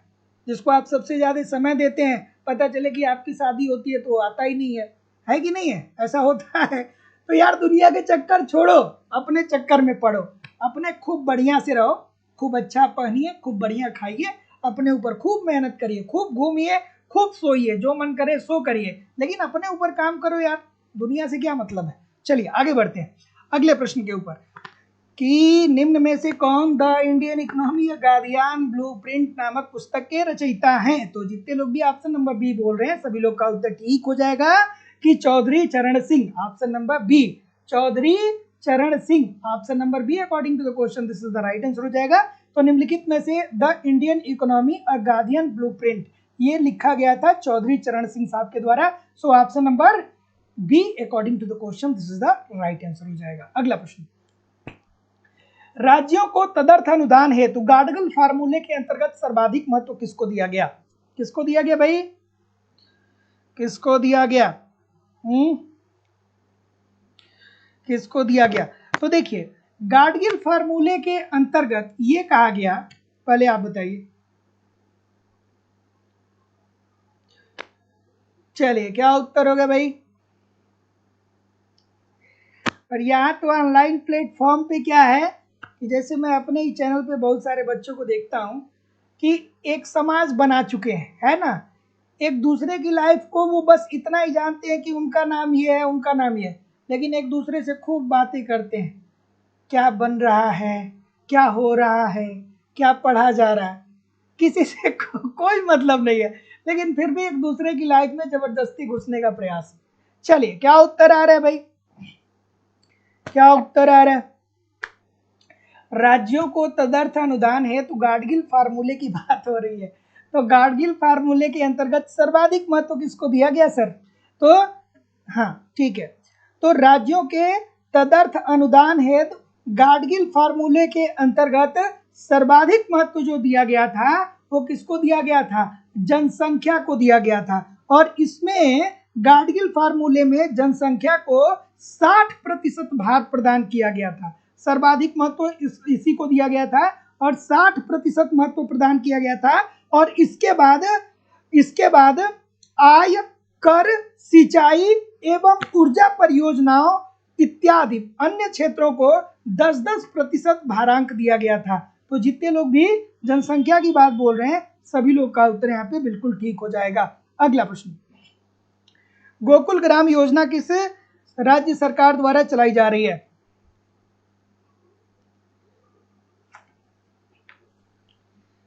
अरे भाई, सेल्फिश होना और मस्त होना में बहुत अंतर है। सेल्फिश होने का मतलब ये होता है कि हमारा अच्छा हो जाए, दूसरे का बुरा हो जाए, और मस्त होने का मतलब ये होता है कि हमारा भी खूब अच्छा हो जाए और दूसरे वाले को अच्छा हो और चाहे ना हो कोई बात नहीं, अच्छा हो गया तो भी ठीक है, नहीं हुआ तो भी ठीक है। अपने ऊपर ध्यान दीजिए, अपने आप को बेहतर बनाइए। आजकल दुनिया बस इस बात से परेशान है कि अपने ऊपर लोगों को ध्यान नहीं देना है, दूसरे के बारे में सोचना है कि ये मेरा भाई है, ये मेरी बहन है, ये पढ़ नहीं रहा है, ये पढ़ नहीं रही है, ये जिंदगी में क्या होगा, कैसे होगा। दूसरे के बारे में सोच के आप अपनी जिंदगी को बर्बाद कर रहे हैं। बस मैं ये बोलना चाहता हूँ कि अपने खुश रहिए, अपने आप को बेहतर करने का प्रयास करिए। दुनिया जैसे चल रही है चलने दीजिए, आप कोई समाज सुधारक नहीं है और आपके समाज सुधार करने से कुछ होने जाने वाला है नहीं। आपकी बात कोई मानेगा ही नहीं, ठीक है, कहेगा तुम बेरोजगार हो, तुम क्या बता रहे हो या तुम क्या बता रही हो। तो अपने ऊपर बस ध्यान दीजिए, दूसरे का अच्छा हो बुरा हो अच्छा हो डजेंट मैटर। जब आप बेहतर जिंदगी में हो जाइए तब लोगों का खूब अच्छा करिए, जितना मन करे उतना करिए। क्या उत्तर आ रहा है भाई? गोकुल ग्राम योजना ये कहाँ पे चलाई जा रही है? गुजरात में चलाई जा रही है और इसके अंतर्गत चुने हुए गांवों को 15 लाख रुपए का आर्थिक मदद दिया जाता है ताकि इन गांवों में क्या हो सके, इन गांवों का चहुमुखी विकास हो सके, ठीक है ना। तो गोकुल ग्राम योजना गुजरात सरकार के द्वारा चलाई गई जा रही है और इस योजना के अंतर्गत 15 लाख रुपए का अनुदान सरकार गांव को देती है ताकि गांव आत्मनिर्भर बन सके, गांव आत्मनिर्भर बन सके और गांव का विकास हो सके। तो जितने लोग भी सी बोल रहे हैं सभी लोग का उत्तर ठीक है। अगला, कि संगम योजना का उद्देश्य क्या है? संगम योजना कोई कह रहा है कि सर हम बेटे के बारे में सोचते हैं। आप सोच के क्या करेंगे? बेटा तो वही करेगा जो उसकी बौद्धिक स्थिति रहेगी, है ना। किसी के दिमाग में आप थोड़ी घुस जाएंगे, आप अपने तरफ से बढ़िया करिए। अगर जो अच्छे संस्कार आप दे रहे हैं तो निश्चित तौर पे अच्छा करेगा जिंदगी में। चलिए क्या उत्तर आ रहा है भाई? सी बोल रहे हैं, सी बोल रहे हैं। जब आपने अपने माँ बाप की बात नहीं मानी 100%, तो बेटा कैसे मानेगा भाई?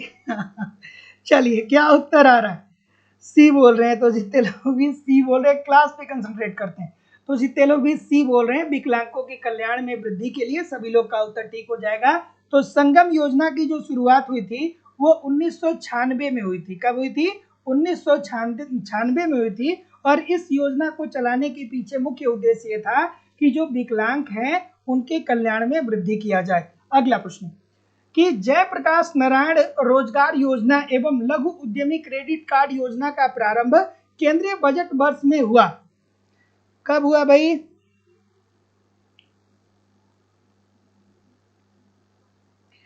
क्या उत्तर आ रहा है? सी बोल रहे हैं। और कोई? ठीक है, ठीक है, ठीक। तो जयप्रकाश नारायण योजना की अगर जो बात करें हम, तो इसकी जो शुरुआत होती है ये कब होती है? ये 2002-2003 वाले वित्तीय वर्ष में होती है। और इस योजना को चलाने के पीछे सरकार का जो उद्देश्य था वो ये था कि जो निर्धन जिले हैं, जो निर्धन जिले हैं, निर्धन जिलों में निर्धन जिलों में जिलों में निर्धन जिलों में निर्धन जिलों में निर्धन जिलों में बेरोजगार युवकों को रोजगार दिलाया जाए। ठीक है, निर्धन जिलों में रोजगार उपलब्ध कराना, रोजगार उपलब्ध कराना। तो याद रखिएगा कि जयप्रकाश नारायण रोजगार योजना की शुरुआत 2002-2003 में हुई थी और इसका उद्देश्य था निर्धन जिलों में रोजगार उपलब्ध कराना। सो ऑप्शन नंबर डी। अगला, निम्न में से किस अवधारणा का प्रयोग भारत में बेरोजगारी मापने के लिए नहीं किया जाता है?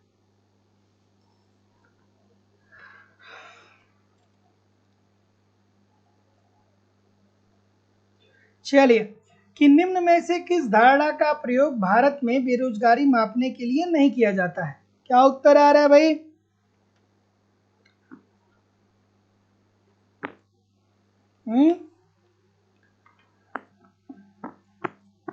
ठीक है, डी बोल रहे हैं, डी बोल रहे हैं। तो जितने लोग भी डी बोल रहे हैं, क्या सबकी बात सही है? डी वालों की बात ठीक है? तो जितने भी डी बोल रहे हैं, क्या बात सही है? चलिए बताइए। तो दैनिक, साप्ताहिक और सामान्य, ये तीन स्थिति पाई जाती है, लेकिन वार्षिक स्थिति नहीं पाई जाती है। तो जितने लोग भी डी बोलेंगे सभी लोग का उत्तर यहाँ पे एब्सोल्युटली 100% ठीक हो जाएगा, वार्षिक स्थिति। तो निम्न में से किस अवधारणा का प्रयोग भारत में बेरोजगारी मापने के लिए नहीं किया जाता है? तो वार्षिक स्थिति का ऑप्शन नंबर डी। अगला, कि एमआरटीपी एक्ट जो 1969 में आया था उसको प्रतिस्थापित किया गया, किसमें प्रतिस्थापित किया गया? तो भैया जो एमआरटीपी एक्ट 1969 में आया था, इसका उद्देश्य क्या था? इसका उद्देश्य ये था कि व्यापार में एकाधिकारी प्रवृत्ति को रोका जाए। ठीक है, व्यापार में एकाधिकारी प्रवृत्ति को रोका जाए। ठीक है, इसीलिए एमआरटीपी लेके आया गया था। चलिए, क्या उत्तर आएगा भाई? तो जितने लोग भी सी बोल रहे हैं, क्या ठीक बोल रहे हैं? ठीक। तो जितने लोग भी सी बोल रहे हैं कि सर जी कंपटीशन एक्ट आया 2002 में, सभी लोग का उत्तर यहाँ पे बिल्कुल ठीक हो जाएगा। तो एमआरटीपी एक्ट 1969 जो आया था उसका उद्देश्य क्या था? कि व्यापार में एकाधिकारी प्रवृत्ति को रोका जाए, और इसके एमआरटीपी के स्थान पे 2002 में कंपटीशन एक्ट आ जाता है। तो जितने लोग भी ऑप्शन नंबर सी हैं, बिल्कुल सी बोल रहे हैं, सभी लोग का उत्तर यहाँ पे बिल्कुल ठीक हो जाएगा। इसे प्रतिस्पर्धा एक्ट भी कहा जाता है। अगला प्रश्न है कि यदि एक उपभोक्ता जिसकी आय व कीमत दी गई है, तीन वस्तुएं एक्स, वाई और जेड का उपभोग करता है, उसकी संतुष्टि अधिकतम होगी। कहां पे अधिकतम होगी भाई? क्या उत्तर आ रहा है?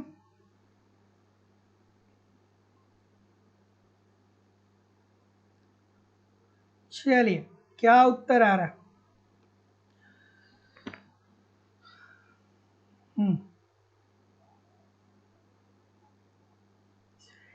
ये जो एक दो लोग हैं यार, क्यों भ्रांति क्लास में आप लोग फैलाते हो, समझ में नहीं आता है।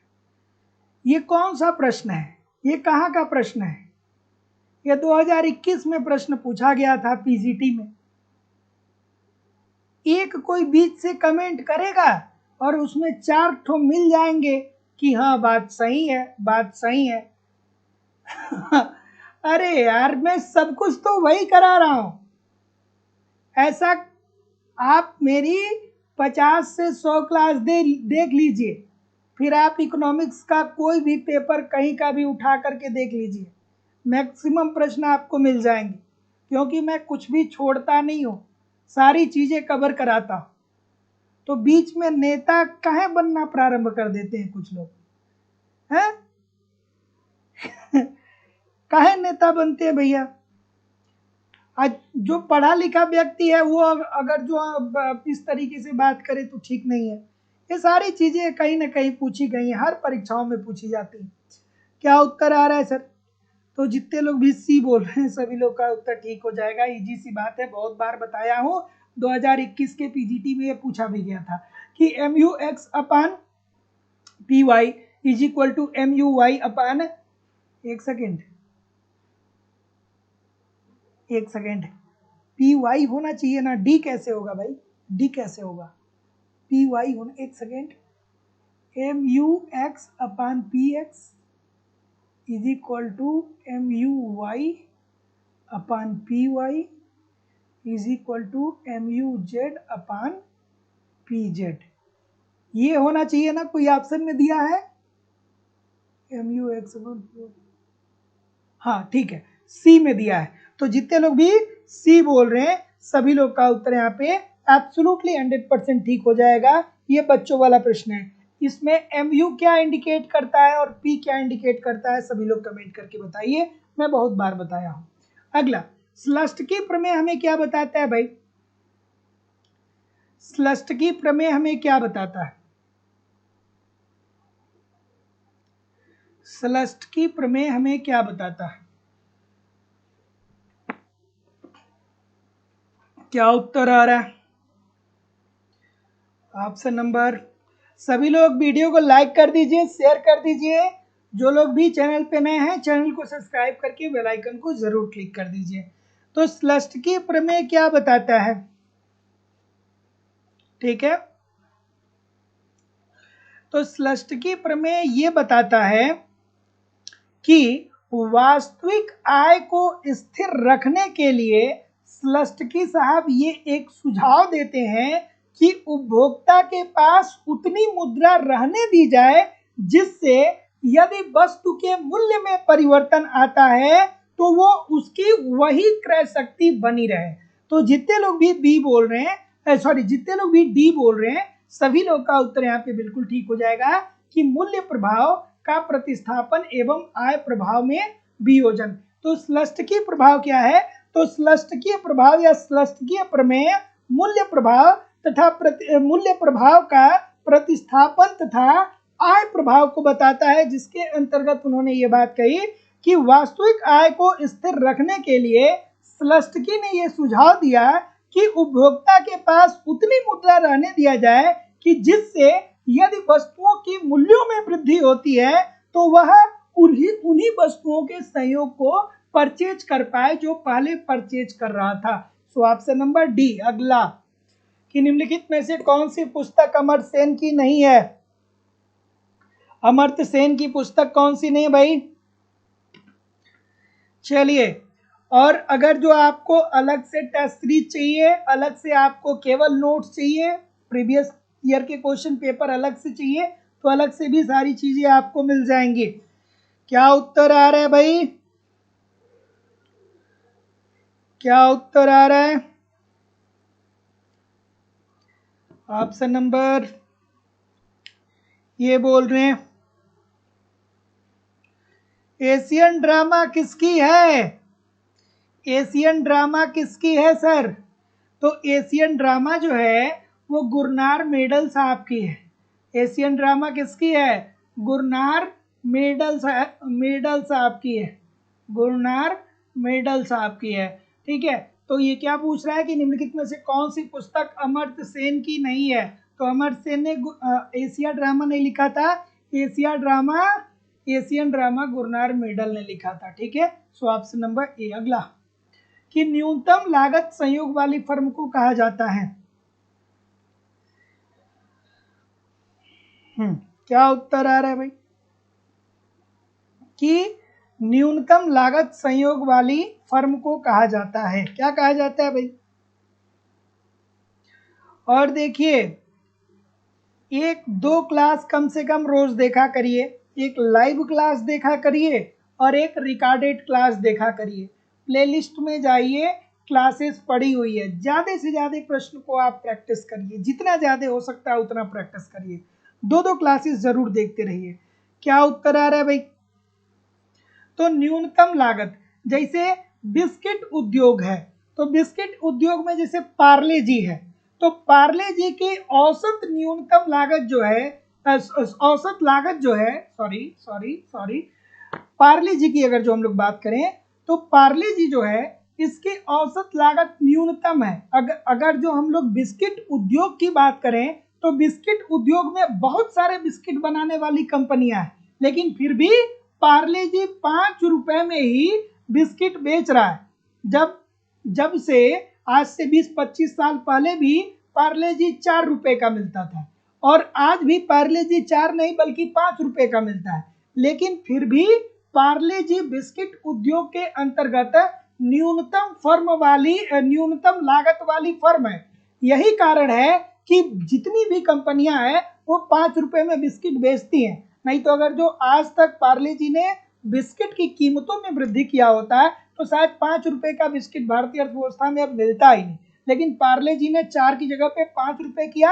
हालांकि उसने भी सिंगफ्लेशन किया। सिंगफ्लेशन में क्या होता है कि जब महंगाई बढ़ती है तो आप क्वांटिटी को कम कर देते हैं। महंगाई बढ़ती है तो आप क्या कर देते हैं कि कीमतों को नहीं बढ़ाते हैं, आप वस्तु की क्वांटिटी को कम कर देते हैं। जैसे आपने देखा पहले 16 बिस्किट पार्ले जी में आते थे, लेकिन अब कितना आता है पता नहीं, कितना आता है, कितना आता है कमेंट करके बताइए, कोई खरीदा हो अभी हाल ही में। तो पार्ले जी क्या है कि न्यूनतम लागत वाली फर्म है, और न्यूनतम लागत वाली जो फर्म होती है वो अनुकूलतम फर्म होती है। अगर जो पार्ले जी 5 रुपए में बिस्किट नहीं बेचता ना, तो ये रामदेव बाबा पतंजलि का बिस्किट 5 रुपए में बेचते। कहते हैं कि सदियों पुराना इसमें डाला गया है बूटी, भी 5 रुपया में थोड़ी हम बिस्किट बेचेंगे, 25 रुपये में बेचेंगे। तो जो प्रतिनिधि फर्म होती है उसी को ही हम लोग अनुकूलतम फर्म बोलते हैं। और अनुकूलतम फर्म की सबसे अच्छी विशेषता ये होती है कि इनकी जो औसत लागत होती है वो न्यूनतम होती है। तो जितने लोग भी ऑप्शन नंबर ए बोल रहे हैं ठीक बोल रहे हैं। अगला, हाँ, बिस्किट कम होते जा रहे हैं, ये इसे इकोनॉमिक्स के टर्म में सिंगफ्लेशन बोला जाता है। इसमें क्या होता है कि जब महंगाई बढ़ती है तो उत्पादक कीमतों में वृद्धि नहीं करता है, वो अपने प्रोडक्ट की मात्रा में कमी कर देता है। चलिए अगला,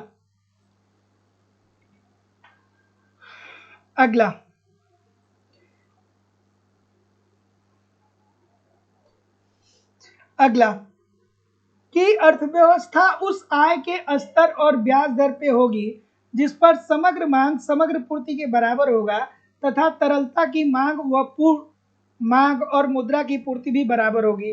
ये विचार किसने दिया था भाई? इजी सी बात है। तो ये भी अगर जो आप थियरी पढ़े होंगे तो जानते होंगे, नहीं पढ़े होंगे तो नहीं जानते होंगे, इजी सी बात है। तो यहाँ ये क्या है, हाँ ठीक है, ये क्या है, ये एलएम वक्र है और ये आईएस वक्र है। तो हिग्स और हैंसन, तो जितने लोग भी बी बोल रहे हैं सभी लोग का उत्तर यहाँ पे एब्सोल्युटली 100% ठीक हो जाएगा। तो याद रखिएगा कि अर्थव्यवस्था उस आय के स्तर और ब्याज दर पर होगी जिस पर समग्र मांग समग्र पूर्ति के बराबर होगा, तथा तरलता की मांग और मुद्रा की पूर्ति भी बराबर होगी। यह विचार किसने दिया था? हिग्स और हैंसन के द्वारा दिया गया था। अगला, सूची 1 को सूची 2 के साथ सुमेलित कर दीजिए सर। सूची 1 को सूची 2 के साथ सुमेलित कर दीजिए। चलिए बताइए, कुमार चक्रवर्ती जी, राजन सिंह जी, अंजू मौर्य जी, ठीक है, सुनीता गुप्ता जी, कोई भक्ति भी है, सुनील दुबे जी, शिवानी श्रीवास्तव जी, पारस कुमार जी, रिया ठाकुर जी, ठीक है, शुभ सिंह जी, ठीक है। सभी लोगों से निवेदन है वीडियो को लाइक और शेयर कर दिया करिए, और अगर जो आप चैनल पे नए हैं तो चैनल को सब्सक्राइब करके बेल आइकन को जरूर क्लिक किया करिए, ठीक है। तो निरपेक्ष सुलभ का नियम किसने दिया था? तो एडम स्मिथ ने दिया था। कहाँ पे है भैया? तीसरे नंबर पे है क्या? अच्छा, ठीक है। कारक अनुपात तथा व्यापार की बात कौन करता है? लियोनतीफ साहब कहाँ पे हैं? पहले नंबर पे हैं, ठीक है। प्रस्ताव वक्र की बात कौन करता है, या प्रस्ताव वक्र की अवधारणा कौन देता है? मार्शल साहब। अवसर लागत की बात है बर्लर साहब, ठीक है। सो आई होप कि 3124 कर रहे हैं, ठीक कर रहे हैं, अच्छा है। अगला कि एक काल्पनिक अर्थव्यवस्था के लिए शुद्ध राष्ट्रीय उत्पाद का मान 10,000 करोड़ रुपए, अप्रत्यक्ष कर 15,000 करोड़ तथा सब्सिडी का मान 800 करोड़ रुपए है। तो राष्ट्रीय आय का मान आपको निकालना है। तो अब अगर जो आपको राष्ट्रीय आय का मान निकालना है तो आपको साधन लागत पे राष्ट्रीय आय का फार्मूला पता होना चाहिए। साधन लागत पे अगर जो आपको राष्ट्रीय आय का फार्मूला पता है तो इस प्रश्न को कर पाएंगे, नहीं तो नहीं कर पाएंगे। राष्ट्रीय आय साधन लागत पर क्या होता है?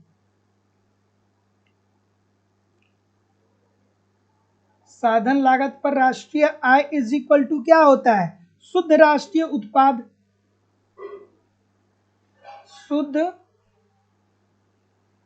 राष्ट्रीय उत्पाद। उसके बाद क्या होता है? इसमें क्या घटाया जाता है? अप्रत्यक्ष कर को, अप्रत्यक्ष कर को घटा दिया जाता है, और जोड़ क्या दिया जाता है? सब्सिडी को। जोड़ा क्या जाता है? सब्सिडी को। इतना पता होगा तो कर पाएंगे, नहीं पता होगा तो नहीं कर पाएंगे, इजी सी बात है। तो अब आइए देखते हैं कि शुद्ध राष्ट्रीय उत्पाद का मान कितना दे दिया गया है? 10,000 करोड़ दे दिया गया है। तो यही तो हमको निकालना है, राष्ट्रीय आय का मान ही तो निकालना है। तो अब फार्मूले में रख दीजिए, शुद्ध राष्ट्रीय उत्पाद का मान कितना दे दिया गया है? 10,000 करोड़। 10,000 करोड़ दिया गया है, ठीक है। उसके बाद अप्रत्यक्ष कर कितना दिया गया है? अप्रत्यक्ष 1,500 करोड़ दिया गया है। 1,500 करोड़ दिया गया है, ठीक है। और उसके बाद इसमें सब्सिडी, सब्सिडी कितना दी गई है? सब्सिडी कितना दिया गया है? सब्सिडी 800 करोड़। 800 करोड़, ठीक है। तो जब आप इसे सॉल्व करेंगे तो कितना आ जाएगा? Option number D 9300 crore. तो जितने लोग भी डी बोल रहे हैं सभी लोग का उत्तर यहाँ पे बिल्कुल ठीक हो जाएगा। अगला कथन और कारण। कथन और कारण, चलिए बताइए। लाइक शेयर किया करिए भाई। क्या उत्तर आ रहा है बताइए? ऑप्शन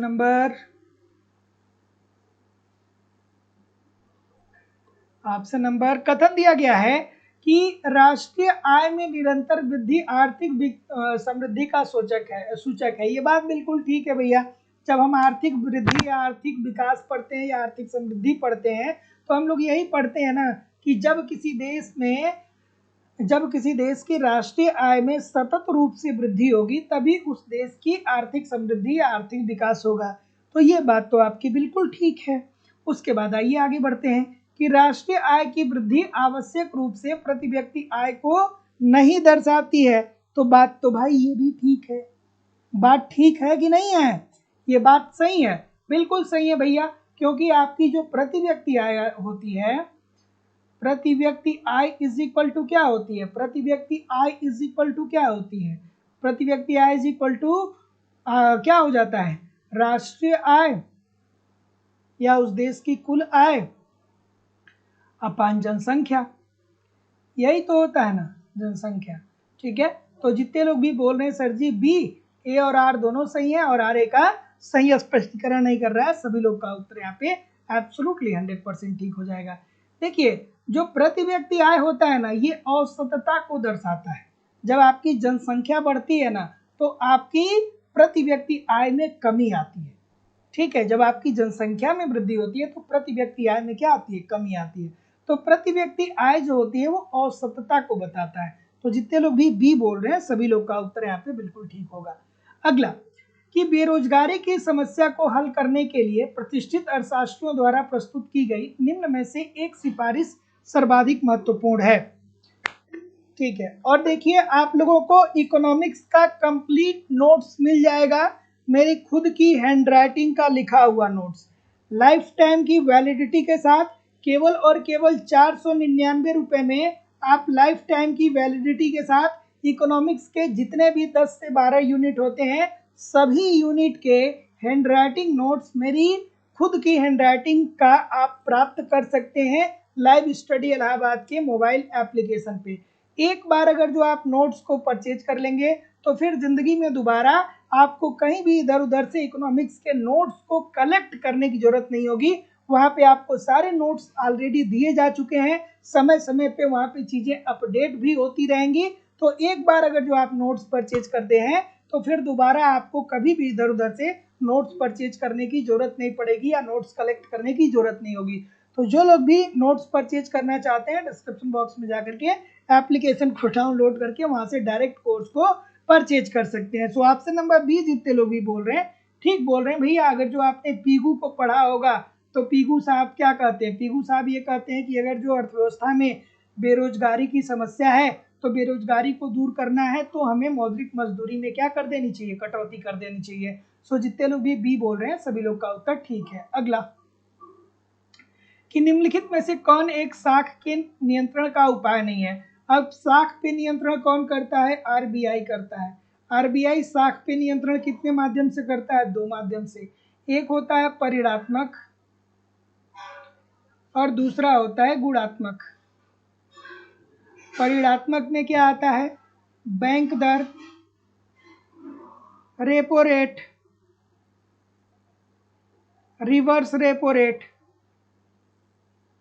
नगद आरक्षित अनुपात, वैधानिक तरलता अनुपात।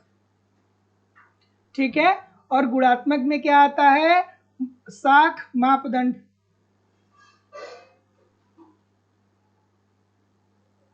साख मापदंड और नैतिक दबाव। ठीक है, इत्यादि। तो जितने लोग भी ऑप्शन नंबर क्या बोल रहे हैं, बी बोल रहे हैं, साख जमा अनुपात नहीं आता है, तो सभी लोग का उत्तर यहाँ पे ऑप्शन नंबर बी जितने लोग भी बोल रहे हैं सभी लोग का उत्तर यहाँ पे एब्सोल्युटली 100% ठीक हो जाएगा, साख जमा अनुपात। अगला कि संरचनात्मक स्फीति कब उत्पन्न होती है, अर्थात किसी देश में संरचनात्मक स्फीति। संरचनात्मक स्फीति का मतलब क्या होता है, संरचनात्मक स्फीति का मतलब ये होता है कि आपकी अर्थव्यवस्था में जो संसाधन है ना उन संसाधनों का ठीक तरीके से आप प्रयोग नहीं कर पा रहे हैं और इसी कारण से अर्थव्यवस्था में महंगाई उत्पन्न हो जा रही है। तो इस प्रकार से उत्पन्न महंगाई को ही संरचनात्मक मुद्रास्फीति बोलेंगे।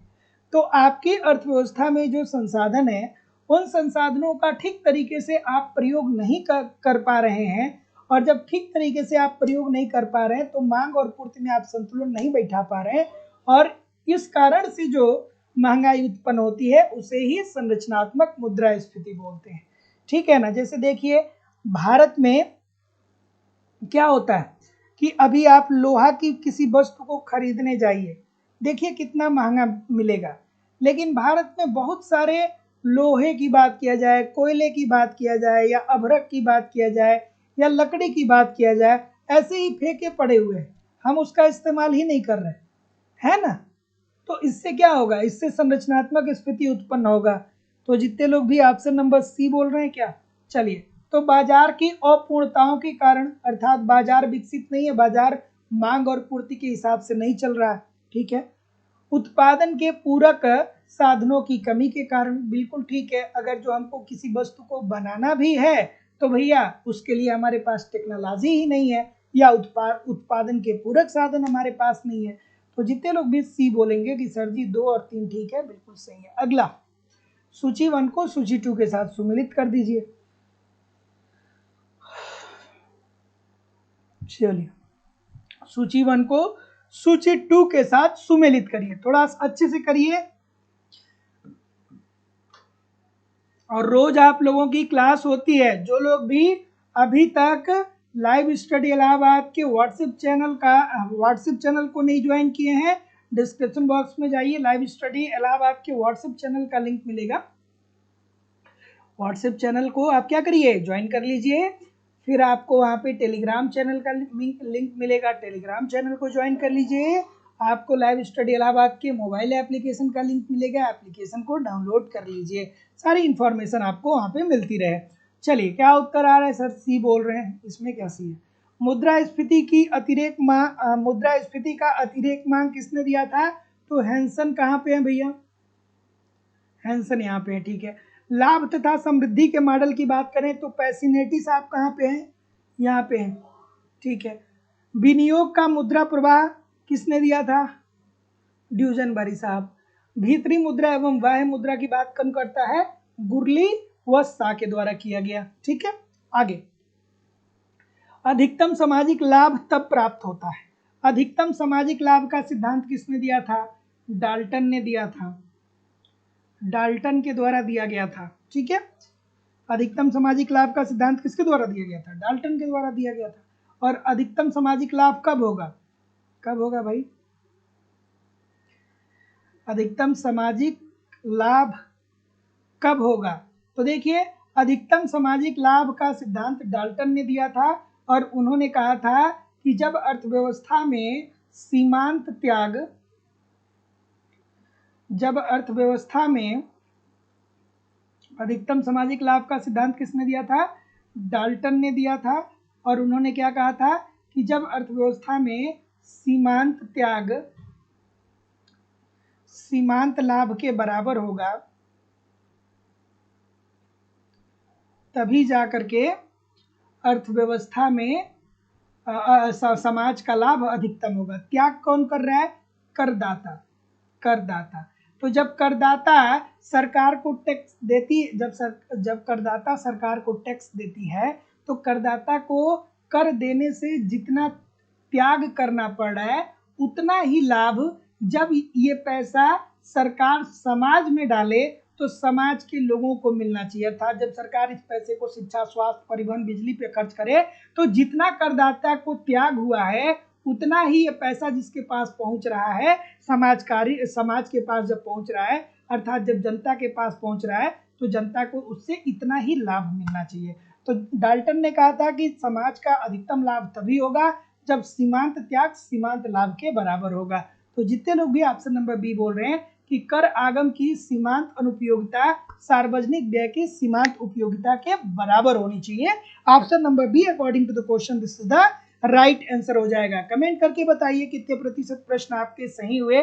और आप लोगों की जो इकोनॉमिक्स की दूसरी क्लास है वो लाइव स्टडी इलाहाबाद के मोबाइल एप्लीकेशन पे होता है, जहां पे आपको इकोनॉमिक्स के अलग अलग बैच देखने को मिलेंगे और अलग अलग बैचेज में आपको आपके सिलेबस के अनुसार एक रणनीति के तहत इकोनॉमिक्स के कंप्लीट कंटेंट सिंपल, सटीक, साधारण भाषा में प्रोवाइड किए जा रहे हैं ताकि कम समय में बेहतर ढंग से आप इकोनॉमिक्स को सीख सकें, समझ सकें और सफलता को सुनिश्चित कर सकें।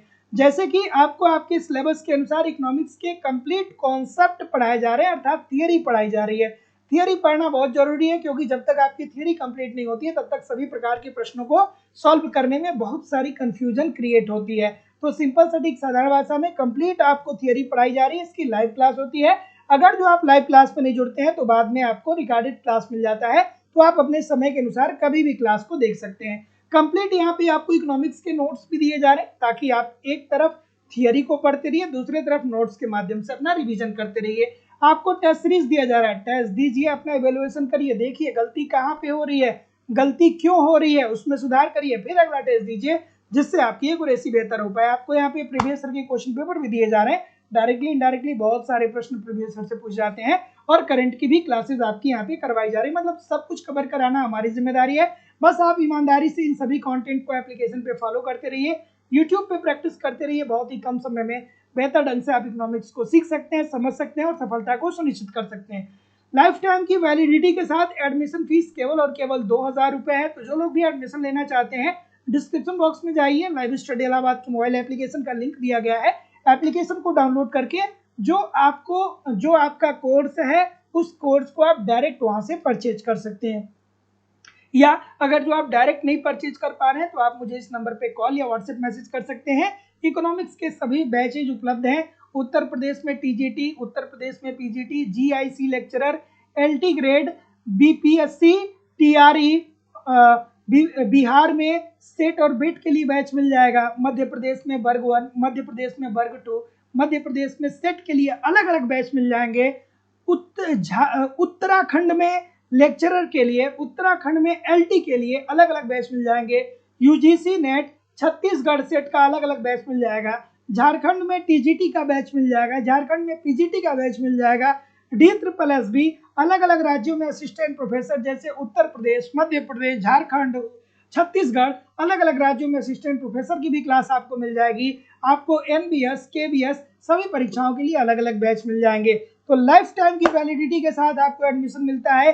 एक बार अगर जो आप एडमिशन लेते हैं तो वर्तमान समय में तो पढ़ेंगे ही पढ़ेंगे, साथ ही साथ इन फ्यूचर में जब भी कोई नई वैकेंसी आएगी और उसके लिए जब भी कोई नया बैच प्रारंभ होगा, आपको ऑटोमेटिक बैच में ऐड कर दिया जाएगा, आपको अलग से फीस सबमिट करने की जरूरत नहीं होगी। ठीक है, सो मिलते हैं हम लोग नेक्स्ट क्लास में। तब तक के लिए आप पढ़ते रहिए, आगे बढ़ते रहिए। नमस्कार, धन्यवाद।